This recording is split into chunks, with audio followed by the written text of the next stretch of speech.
రాజిరెడ్డి గారు చెప్పినట్టు నాకు కూడా గుర్తుంది 2 సంవత్సరాల క్రితం దుబ్బాక శాసనసభ్యునిగా ఈ కార్యక్రమానికి రావడం జరిగింది.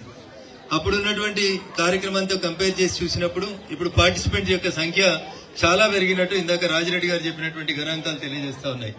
36 మంది బాల శాస్త్రవేత్తలు దాదాపు 350 పైచీలకు ఎగ్జిబిట్స్ ని ప్రదర్శించారు. ఇవేదో మామూలుగా టీచర్లు చెప్తే తయారు చేసినాయని అనిపించట్లేదు. సృజనాత్మకంగా భవిష్యత్తులో భారతదేశం, ఈ ప్రపంచం, పర్యావరణం పరిరక్షించబడాలంటే మనమందరం మంచిగా బతకాలంటే ఏం కావాలనే దానికోసం మీరు తయారు చేసినటువంటి ఈ చిన్న చిన్న వస్తువులే భవిష్యత్తులో మన దేశానికి పునాదిరాలుగా మారాలని, పెరుగుతున్నటువంటి కాలుష్యం నుంచి మనల్ని మనం రక్షించుకోవడానికి ఉపయోగపడాలని చెప్పి ఈ సందర్భంగా బాల శాస్త్రవేత్తలందరికీ కూడా నేను ప్రత్యేకంగా అభినందనలు తెలియజేస్తా ఉన్నా. ముఖ్యంగా నేను కూడా సైన్స్ టీచర్ గా చాలా కాలం పనిచేసి వచ్చినాను కాబట్టి సైన్స్ కి సంబంధించిన అనేక అంశాలు దీంట్లో ఉన్నాయి. Disaster management, last session parliament నడుస్తా ఉంది, మేమంతా పార్లమెంట్ లో ఉన్నాం. రాత్రి ఇంటికి పోయినాం, పడుకున్నాం, తెల్లారి టీవీ ఆన్ చేస్తే వరదలు వచ్చినాయని, ఆ వరదలలో మనుషులు బురదలో కొట్టుకుపోయినారని, కనబడకుండా పోయినారని టీవీ చూస్తే ఎంతమంది పోయినారంటే మీడియా మిత్రులకు కూడా అంతు చిక్కనటువంటి సంఖ్య కనబడింది. అక్కడ ఎందుకు జరిగింది? అది ఎకలాజికల్ ఇంబ్యాలెన్స్. పర్యావరణం, ప్రకృతిని మనం ఎట్లా పడితే అట్లా నాశనం చేసుకుంటూ పోతా ఉంటే చెరువులు, కుంటలు, ఇట్లాంటి జీవం ఉన్నటువంటి ప్రాంతాలన్నింటినీ కూడా విధ్వంసం చేసుకుంటూ పోయి ఎక్కడికక్కడ కాంక్రీట్ జంగల్ గా మారుస్తున్నటువంటి ప్రస్తుత పరిస్థితులలో ఎకలాజికల్ ఇంబ్యాలెన్స్ వస్తా ఉంది. ఇప్పటికే చూస్తా ఉంటే మనం ఏదైనా కార్యక్రమానికి పోతే మంచినీళ్ళు అనేవి ప్లాస్టిక్ బాటిళ్లలో వస్తా ఉన్నాయి. ఇంకొన్ని సంవత్సరాల తర్వాత బహుశా మాకు అవసరం రాదేమో కానీ మీ పిల్లలు వచ్చేసరికి పర్యావరణాన్ని ఇట్లే విధ్వంసం చేసుకుంటూ పోతే భవిష్యత్తులో మంచినీళ్ల బాటిల్తో పాటు వీపులో ఒక ఆక్సిజన్ సిలిండర్ కూడా పెట్టి పంపాల్సినటువంటి పరిస్థితి వస్తుంది. ఇది బాధాకరం. మేము రాత్రి 1 o'clock వచ్చినాం ఢిల్లీ నుంచి.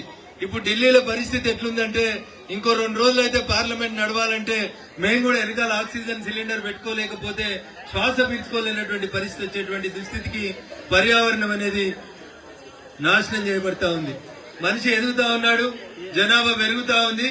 పెరుగుతున్నటువంటి జనాభా అవసరాలకి తగ్గట్టు మనిషి కావాల్సినటువంటి భూమి, గాలి, నీరు, ఇట్లాంటి పంచభూతాలు కూడా మనం పెరిగినంత స్పీడ్ గా పెరుగుతలేవు. మనం ఏంది 2 into 2 4, 4 into 4 16 అట్లా మల్టిప్లై అవుతా ఉన్నాం. కానీ మనకు కావాల్సిన భూమి, గాలి, నీరు, ఇట్లాంటి పంచభూతాల సంఖ్య పెరుగుతలేదు. ఉన్న వాటిని కూడా దుర్వినియోగం ఎక్కువ చేస్తా ఉన్నారు. ఇట్లాంటప్పుడు ఎకలాజికల్ ఇంబ్యాలెన్స్ జరిగితే, భూమికి మనం బరువుగా మారితే పర్యావరణం ప్రకోపిస్తుంది. దాని ఫలితమే మనం చూసేటువంటి సునామీలు, వయనాడులు, ఉత్తరాఖండ్లు, కేదార్నాథ్లకు పోయినప్పుడు ఊర్లకు ఊర్లు, బంగ్లాలకు బంగ్లాలు, ప్రకృతి విధ్వంసం అయితే విధ్వంసం జరిగేటువంటి పరిస్థితి వస్తుంది.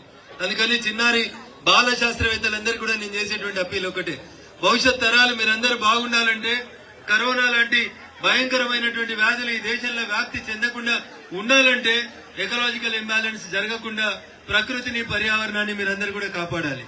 అది కాపాడాలంటే మొట్టమొదట మీరు చెప్పింది ఇందాక దాంట్లో వేస్ట్ మేనేజ్మెంట్ అని కొన్ని కార్యక్రమాలు ఇందాక విద్యార్థులు, బాల శాస్త్రవేత్తలు చేస్తున్నారని రాజిరెడ్డి గారు చెప్పినారు. వచ్చిన వేస్ట్ ని ఎట్లా తీసేద్దాం అనేది ఒక అంశం అయితే, ప్లాస్టిక్ ని మన ఇంటికి రాకుండా ఎట్లా చూడాలనేది ఇంకొక అంశంగా మీరు అందరు కూడా చూడాలి. 6th, 7th, 8th, 9th, 10th వచ్చిండ్రు. ఇంకో 2 సంవత్సరాలు అయితే మీరే ఓటకు ఈ దేశ భవిష్యత్తు నిర్ధారించాల్సినటువంటి పిల్లలు. అందుకని దయచేసి నాదొక విజ్ఞప్తి మీ అందరితోటి, నేను ప్లాస్టిక్ వాడను, మా ఇంటికి ప్లాస్టిక్ రానివ్వను అని మీరందరూ కూడా శపథం చేయాల్సినటువంటి అవసరం ఉంది. పాలు ప్లాస్టికే, కూరగాయలు ప్లాస్టికే, అమ్మ మటన్ తీసుకురమ్మంటే ఆదివారం కూడా ప్లాస్టిక్ లాంటిలే వస్తుంది, నల్ల కవర్లు వస్తాయి, కట్టి బయట పడేస్తా ఉన్నాం.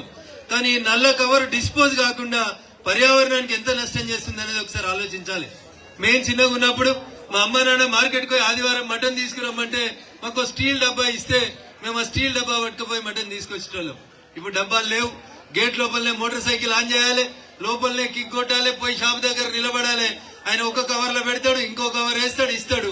పోయి దానికి కావాల్సినటువంటి కొత్తిమీరను, కరివేపాకు కొనుక్కొస్తాడు, ఇంకో ప్లాస్టిక్ కవర్ లో పెట్టుకురావాలి. వచ్చిన ఈ ప్లాస్టిక్ అంతా అమ్మ కూర వండినాక చెత్త అంతా కట్టి కిటికీలకు వెళ్ళి బయట వేస్తుంది. ఎందుకంటే మా ఇల్లు బాగుందా, ఇంట్లో నీట్నెస్ వచ్చిందా, చాలా పక్కింటోడు ఏదైనా రోడ్ మీద పడేసేయని పడేస్తుంది. అవునా? అది పోయి మోర్లో పడుతుంది, మోర్లోంచి పోయి ఊరవతలకి పోతుంది, ఊరవతలు ఉన్న చెరువులు అవన్నీ పేరుకొని పోతాయి. So this is how we are disturbing the ecological imbalance. ప్రకృతి, పర్యావరణం బాగా లేకపోతే మనకు వచ్చేటువంటి వ్యాధులు, ఇబ్బందులన్నిటి భవిష్యత్తులో మనల్ని బాగా ఇబ్బంది పెడతాయి. సార్ ఏం పని లేదు, ఢిల్లీకి వెళ్ళొచ్చి మమ్మల్ని ప్లాస్టిక్ వాడొద్దని చెప్తున్నాడు, కుండలలో నీళ్ళు ఎట్లా తాగుతాం, ప్లాస్టిక్ ఎంత మంచిగా ఉంది, ఇట్లా తాగి ఇట్లా వారేస్తే అయిపోయాయి కదా. బస్సు కిటికీలోంచి ప్లాస్టిక్ బాటిల్ బయట పారేయాలి, మంచినీళ్ళ కవర్ ఇటు తాగి అటు పడేసేయాలి, అంతేనా? వాడదామా ప్లాస్టిక్? రేపటి నుంచి ప్లాస్టిక్ వాడమనేటోళ్ళు చేతులు ఎత్తారు. ఏదో ఎత్తమంటే ఎత్తినారా చేతులు? నిజంగా వాడరా? వాడతారా వాడరా? సగం ఎత్తుతున్నావు, డౌట్ ఉందా? ఇట్లా పెట్టినావంటే సగం వాడి సగం వాడవా? సో వాడొద్దు దయచేసి, మాకోసం కాదు, అది మీకోసం. సో మేమంతా దాదాపు స్టేజ్ మీద ఉన్న దాంట్లో చాలా మంది 50 దాటినాం. అంటే మా రిటర్న్ జర్నీ స్టార్ట్ అయింది. మా రిటర్న్ జర్నీలో మా జర్నీ ఎప్పుడైనా ఆగిపోవచ్చు, కానీ ఇంకా 50-60 సంవత్సరాలు బతకాల్సినటువంటి చిన్నారులు, భావి భారత పౌరులు, ఈ దేశాన్ని విశ్వగురువుగా మల్లాలని కలలు కన్నటువంటి అనేక మంది మాలాంటి రాజకీయ నాయకులకి మీరే ఇన్స్పిరేషన్. మీరు బాగుంటే నేను మళ్ళీ చెప్తా ఉన్నాను, ఒక స్టూడెంట్ నిజంగా సంకల్పం తీసుకొని ముందు వాళ్ళ ఇంట్లో, తర్వాత వాళ్ళ వీధిలో, తర్వాత వాళ్ళ ఊరు లోపల ప్లాస్టిక్ రాకుండా ఒక ఉద్యమాన్ని స్టార్ట్ చేసుకుంటూ వస్తే ఖచ్చితంగా ప్లాస్టిక్ ఎరాడికేషన్ జరుగుతుంది, ప్రకృతి పర్యావరణం రక్షించబడుతుంది.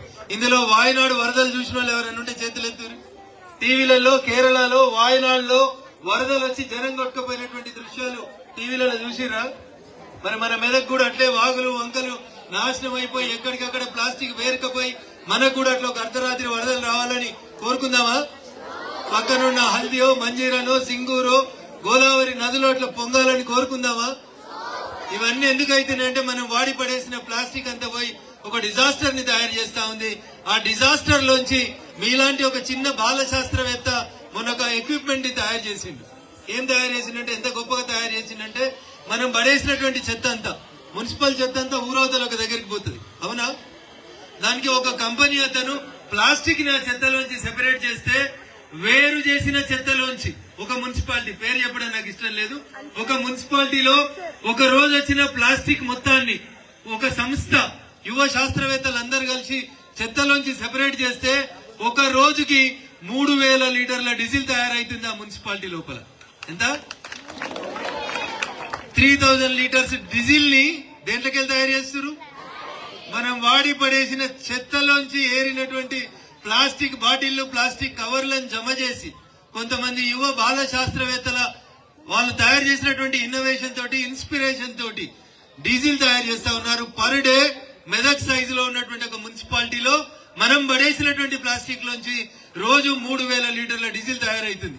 అందుకని నేను సిద్దిపేట కలెక్టర్ గారిని, మెదక్ కలెక్టర్ గారిని, సంగారెడ్డి కలెక్టర్ గారిని కూడా ప్రత్యేకంగా ఒక అప్పీల్ చేసినాను.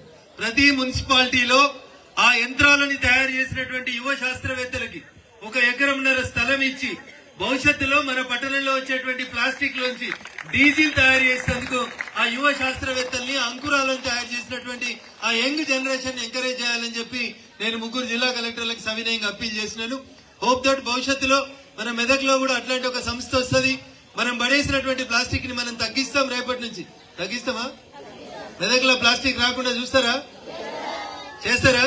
సో ఒకవేళ వస్తే ఆ ప్లాస్టిక్ ని కూడా ఎరాడికేట్ చేసి ప్లాస్టిక్ లోంచి డీజిల్ చేయడానికి ఆ కంపెనీని ఇక్కడ కూడా తీసుకొద్దాం. వాళ్ళని కూడా మన మెదక్ లో పనిచేయమని చెప్పి అప్పీల్ చేద్దాం. అదే రకంగా మీరు తీసుకున్నటువంటి డిజాస్టర్ మేనేజ్మెంట్, మీరు తీసుకున్నటువంటి రీసోర్స్ మేనేజ్మెంట్, వేస్ట్ మేనేజ్మెంట్ తో పాటు ఇంకొక ఇంపార్టెంట్ విషయాన్ని మీరు తీసుకున్నారు, నేచురల్ ఫార్మింగ్, సహజ వ్యవసాయం. నేను చాలాసార్లు పిల్లలకు చెప్తా ఉంటా, మీరందరూ ఎట్లా తయారైపోయినంటే బాయిలర్ కోళ్ళలాగా తయారైపోయినారు. మా కొడుకు ఏసీ బస్సులో పోవాలి, మా కొడుకు ఏసీ క్లాస్ రూమ్ లో చదువుకోవాలి, మా కొడుకు మీద ఎండ పడవద్దు, అవునా? మా కొడుకు బాగుండాలి. ఇగో ఇది ఇవాళ రేపు తల్లిదండ్రులు కోరుకుంటా ఉన్నారు. అవసరం ఉంటే డాక్టర్ దగ్గరికి తీసుకుపోతాం, ఎండ పడతలేదు కదా డి విటమిన్ 2 గోళీలు వేస్తాం, కానీ మా పిల్లగాని మీద, మా కూతురు మీద మాత్రం ఎండ పడద్దు. పడాలనా వద్దా? దేనికి పడాలి? సూర్యరశ్మి మన మీద ఏ విటమిన్ కోసం? డి విటమిన్ కోసం. పడుతుందా? పడాలి కంపల్సరీ. సో అందుకని మీరంతా కూడా నేచురల్ ఫార్మింగ్ అని ఇంకొక టాపిక్ ని తీసుకున్నారు. ఇవాళ రేపు ఏమైతుంది, పెరిగిన జనాభాకి అవసరానికి తగ్గట్టు మనకు సరిపోయే బియ్యం గింజలు వస్తలేవని, మందులు చల్లి మనకు సరిపోయే కోళ్లు సరిపోతలేవని, వస్తలేవని, ఇంతకుముందు ప్రతి ఇంట్లో ఇంటి వెనకాల పెరట్లో కోళ్లు ఉండేటివా? ఇప్పుడు మనం తినే కోళ్ళని ఎడికెళ్ళి వస్తున్నాయి, ఓ షెడ్ కడుతున్నారు, ఓ ఫామ్ పెడుతున్నారు. 3 నెలలు పెరగాల్సిన కోడికి ఇంజక్షన్లు ఇచ్చి 30 రోజులకే పెద్దగా చేస్తా ఉన్నారు, అవునా? ఏం కోడేది? బాయిలర్ కోడి. దాన్ని అల్లకెళ్ళి తీసి టైంకు నీళ్లు పెట్టక టైంకు గింజ లేకపోతే 2 నిమిషాలు షెట్లకెళ్ళి తీసి బయట పెడితే ఏమవుతుంది? పోతుందా? పైకి వెళ్ళిపోతుంది. సో మనం కూడా అట్లే తయారైతా ఉన్నాం. అందుకని ఇంత మంచి గ్రౌండ్ ఉంది. అన్ని స్కూల్లో కూడా ఇట్లాంటి పెద్ద గ్రౌండ్ ఉంటే బాగుంటుంది. మా విద్యాశాఖ అధికారి గారికి విజ్ఞప్తి, ప్రైవేట్ స్కూళ్లకు పర్మిషన్ ఇస్తుంటే కూడా దయచేసి గ్రౌండ్ ఎంకరేజ్ చేయండి. అరిస్టాటిల్ చెప్పినట్టు sound mind in sound body అని చెప్తాడు. Sound mind in sound body అంటే 100 కిలోలు ఉండడం కాదు, శారీరకంగా మానసికంగా మీరు దృఢత్వాన్ని కలిగి ఉండాలి. అప్పుడు మాత్రమే మీరు భావి భారత పౌరులుగా బాగా ఎదగడానికి ఒక అవకాశం ఉంటుంది. అందుకని నా అప్పీల్ ఏంటంటే విద్యార్థులందరికీ కూడా మీరు ఆ బాయిలర్ కోళ్ళలా కాకుండా, మేము చిన్నప్పుడు కబడ్డీ ఖోఖో ఆడుతుంటే పడితే మోకాలు చిప్పలన్నీ వలిగిపోయేటి, కాళ్ళకన్నీ మరకలు ఉండేటి. ఇప్పుడు మీకు కొంచెం అంత చిన్న గాయం అయితే మీ అమ్మా నాన్న అదేదో పెద్ద 3వ ప్రపంచ యుద్ధంలాగా హాస్పిటల్ తీసుకుపోయి 2 ఇంజక్షన్లు ఇచ్చి 3 బ్యాండేజీలు కట్టి, ఒకవేళ టీచర్ ఎవరైనా పొరపాటున 2 దెబ్బలు కొట్టి మీకు కొంచెం చెంపల మీద గీతలు వస్తే స్కూల్కి వచ్చి ధర్నా చేసి స్కూల్ వలుకొట్టి, అవునా, ఇన్ని కార్యక్రమాలు చేస్తా ఉన్నారు.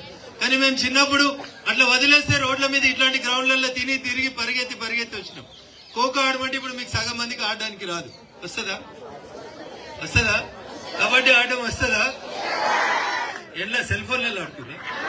కాదుగానే గ్రౌండ్ లోనే ఆడుతున్నా? నిజంగానా? సో దాన్నే అరిస్టాటిల్ చెప్తాడు, sound mind in sound body అని. సో ఫిజికల్ గా ఫిట్ ఉండాలి, మీరు శారీరకంగా మానసికంగా దృఢత్వం ఉండాలి.